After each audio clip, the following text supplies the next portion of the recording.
John Constantine was born in Liverpool. His mother died delivering him, and his father grew to resent the boy for this. John had an older sister named Cheryl, and together they grew up under the questionable care of their alcoholic father. John has a unique bloodline and has an ancestry of powerful mages known as the Laughing Magicians. This background would lead Constantine to practice magic, and one of his first magical acts was to purge his childhood innocence and vulnerability from his own psyche, sealing these feelings away in a box.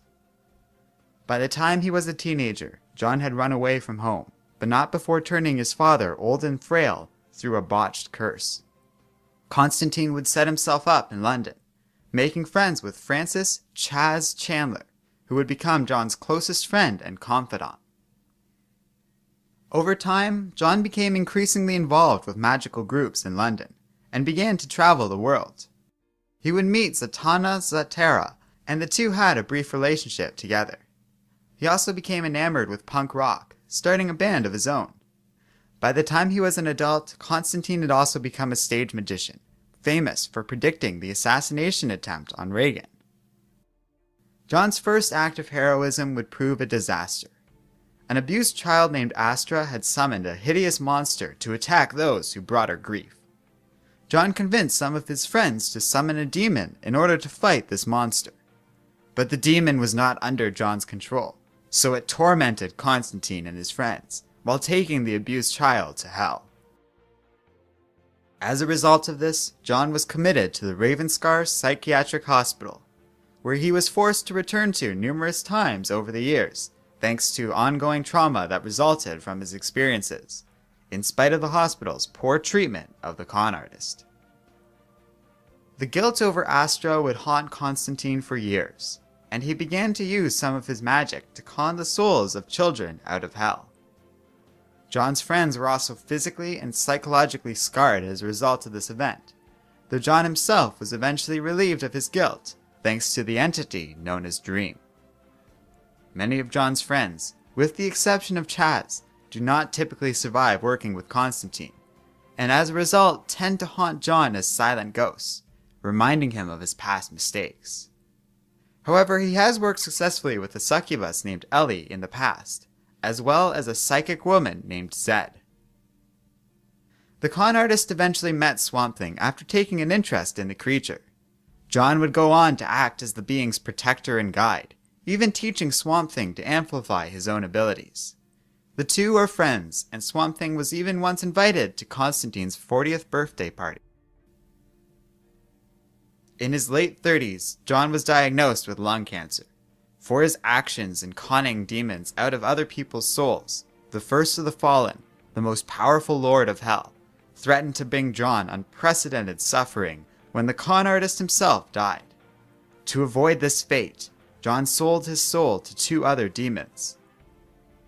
Realizing that when Constantine died, these demons would have to go to war with one another over John's soul, and refusing to make an alliance with each other, the demons are forced to cure John of his cancer and watch over him in order to prevent his death and the resulting war at all costs. The first of the fallen does not take this kindly and hatches a plan for revenge, though this arrangement backfired to a degree, resulting in the temporary defeat of the first. Many of John's friends were killed in the process. Later, when trying to save the souls of some lost children in hell, Constantine was forced to create a demonic version of himself, restore the first to power, and even blackmail God.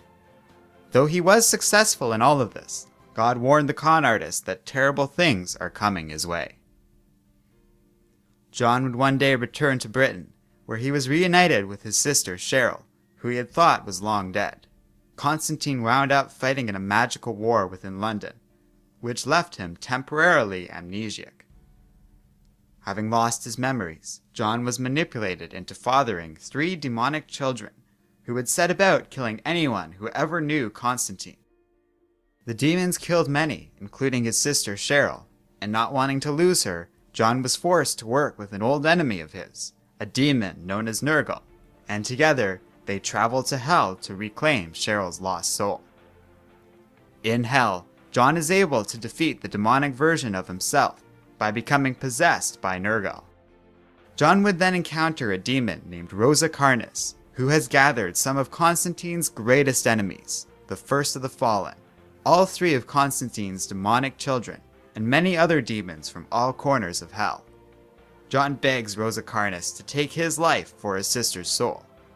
And just as the demon is about to fulfill this request, the First kills Rosa Carnis, claiming John's soul for himself, and that he will only take it when the fallen lord sees fit.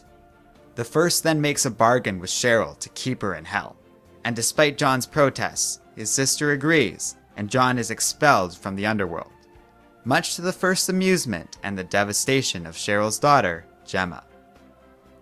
Back at home, John would resume his life of fighting demons and other monsters, and would even go on to marry a young woman named Epiphany Greaves. With the help of John's friend Zed, he would also encounter an alternate version of his twin brother, who in John's world died in their mother's womb. Constantine also manages to get his sister's soul out of hell during this time. One day, he was contacted by the Three Fates. The trio informs John that in 5 days, he will finally die.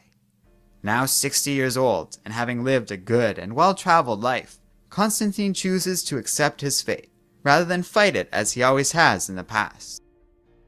5 days later, John was murdered in his own home by a gang member.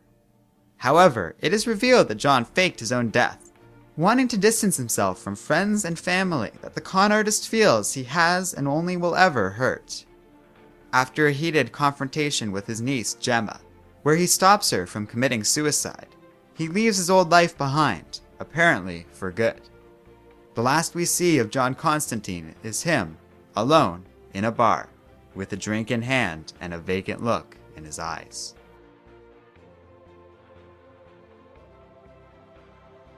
A new version of Constantine returned in the New 52 line of comics. Much younger than his original counterpart, this version of Constantine has an altered history. John's mother survived his birth. However, she died when John first cast a spell, which killed his parents and burned down his home.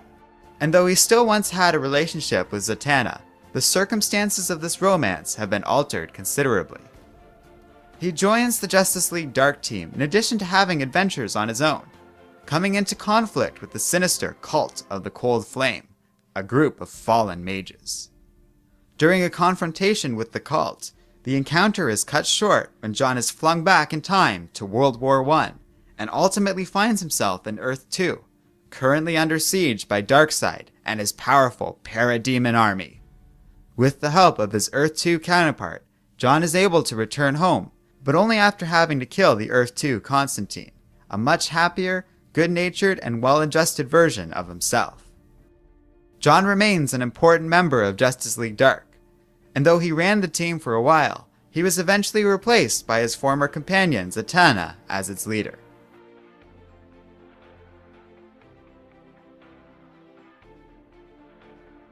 John Constantine is different from most other characters associated with magic in comic books. He rarely uses spells, especially in combat, and prefers to rely on being clever and using quick thinking to get him out of difficult situations. John also relies on his vast knowledge of all things occult, and has an extensive network of allies, contacts, and enemies he freely manipulates as a con artist. There are very few mystical entities in the DC universe that John hasn't met at one time or another. Constantine is considered one of the best con artists on the planet, having manipulated some of the most powerful beings in the universe, like the First of the Fallen, and also having tricked the likes of Batman and Superman into helping him. As magic often comes at a terrible cost, Constantine finds these other skills are far more effective than his spellcasting abilities. John is one of the few living people who knows all the routes to heaven, hell, and the afterlife, which he often uses to escape his enemies. The con artist once even used an exit from the afterlife to restore himself back to the world of the living. Though he doesn't like to use them when he doesn't have to, John is privy to a vast array of spells. By the time of New 52, John has been shown to be capable of many feats, including, but not limited to, necromancy, invisibility, telekinesis, and even time travel. John's signature ability, which he has inherited as a laughing magician, is the ability to instinctively make his own luck, through a process called synchronicity wave traveling. This ability makes John uncannily lucky when it comes to acts such as gambling, avoiding harm, and combat. Constantine also has a strong resistance to psychic attacks from any source. As a former stage magician and con artist, John is also adept in sleight of hand, and has other skills typical to a magician. He also carries an arsenal of magical artifacts to aid him in his efforts. For example, his trench coat has demonic powers and is sentient. The coat can curse and jinx others, move on its own, and is able to induce a berserker rage in its victims. John also carries an artifact called the House of Mystery, which lets him travel to different realms within the universe. After tricking the Lords of Hell into curing his lung cancer, John has been preserved in remarkably good health. His blood is also demonically tainted, making him resistant to the effects of aging. Because of this, his blood also has some healing properties, is toxic to vampires, and has unique mystical characteristics. Constantine's skill in hand-to-hand combat varies depending on who is writing the character. Sometimes John is depicted as being a feeble fighter, but most modern depictions of John show him as a capable combatant, able to win fights through the use of dirty tactics, magical weapons, and quick thinking. He's also a skilled marksman, though he does not enjoy relying on firearms. John used to also be reluctantly protected by two demons who have been forced to keep the Hellblazer alive due to selling his soul to both of them. The deal does not appear to be active, as the demons have been defeated since this bargain, and are unlikely to still be in play. The current status of John's soul is unknown in the New 52 universe, and thus far any such deal has not been confirmed.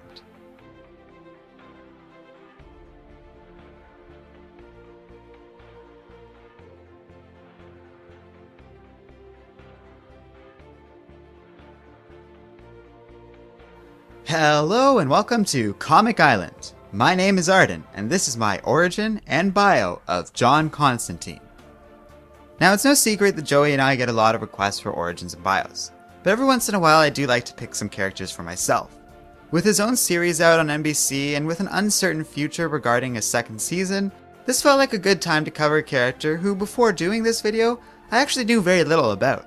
Yeah, before I started doing research on the Hellblazer series, I really only knew of Constantine through his reputation and the totally forgettable Keanu Reeves movie. But there is so much more to this character. John is awesome and unique to comics in several ways. Few other figures in modern media chain smoke and actively avoid using the most powerful aspects of their abilities, but this is par for the course with Constantine. I enjoy the grim nature of this character, as everyone around John seems destined to have a terrible and dark ending. The despair and dark tones of this comic, juxtaposed with Constantine's callous and sarcastic attitude, work more often than they don't. I also enjoy how Constantine prefers to rely on his wit and cunning rather than spells and sorcery. I've always liked the characters that do this. He's also distinct from other comic book characters in that for the entire Hellblazer series, John aged roughly in real time. That's rare and a nice change of pace compared to the usual approach of these things in comics. I really like this character and story, even if sometimes it does get a little bit silly. Like, I don't really think you can blackmail God. By the very definition of what God is supposed to be, that does not seem possible. At all. But whatever, this was a fun character created by Alan Moore and later used by the likes of Neil Gaiman and Warren Ellis. These are not little names to throw around lightly in the world of comics, so you better believe I have some solid recommendations to make if you want to see more about Constantine. Alan Moore's introduction of this character during the second volume of Swamp Thing is definitely the best place to start. Not only serving as the character's first introduction, this is a widely regarded and very popular comic that is definitely worth reading regardless of how you feel about Constantine. The Hellblazer series is also a very influential and long-running comic that depicted Constantine's adventures. I find its quality varies from writer to writer, but more often than not it's an entertaining read. I personally really like the stuff by Warren Ellis and Brian Azzarello the most, though very few of the Hellblazer comics I read weren't on the whole enjoyable. Though I'm only about halfway through the episodes, the Constantine series was also remarkably well done for being a network TV show. They captured a lot of what I like about Constantine, and made some really solid casting decisions without compromising the integrity of the source material. I hope that Constantine gets renewed for a second season, because this show has a lot of potential. Though at the time I'm writing this, the chance of getting a season 2 isn't looking very good for this series. As for current comics, John is found in 2 modern publications, the self-titled solo series Constantine and in Justice League Dark. I really like the new Constantine series overall. It's not always the best writing, but solid story and maintenance of the dark and grim reality that is John Constantine's life serves it well, and on the whole it works. And look at this pretty cover! So awesome! Justice League Dark, on the other hand, is an interesting enough story, but I don't find this comic all that special. I think I like the team and the idea behind it better than I do the writing itself. But the art is solid, and it certainly isn't the worst team-based comic out there. As for the movie, well, yeah.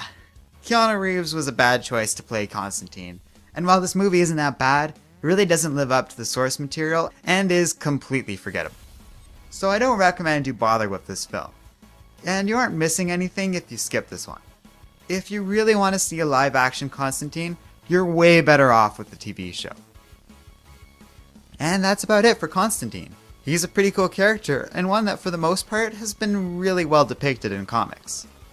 Let me know what other characters you would like to see us cover in the future. We also have a website, Facebook, and Twitter page if you'd like to stay updated with Comic Island. And finally, don't forget to like, subscribe, and keep reading comics.